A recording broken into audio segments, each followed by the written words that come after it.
ছাত্ররা, তোমাদেরকে আমি একটা কবিতা দেব। এই কবিতাটা তোমরা কালকে বাড়ি থেকে পড়ে আসবা। আমি বলতেছি, তোমরা শোনো। এই যে ব্ল্যাক বোর্ডের দিকে তাকাও। লোটন লোটন পায়রাগুলি ছোটন বেঁধেছে, বিড়াল নাকি ইঁদুরকে কিস করেছে। अच्छा ठीक है।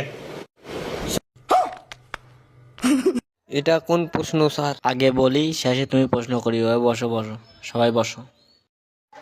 এই যে ব্ল্যাক বোর্ডের দিকে তাকাও।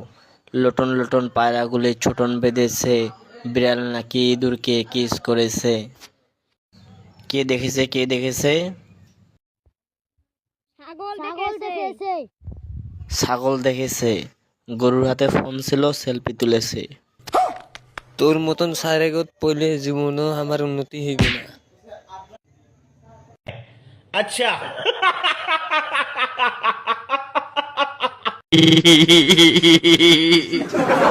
এ হায়, এ ভাগে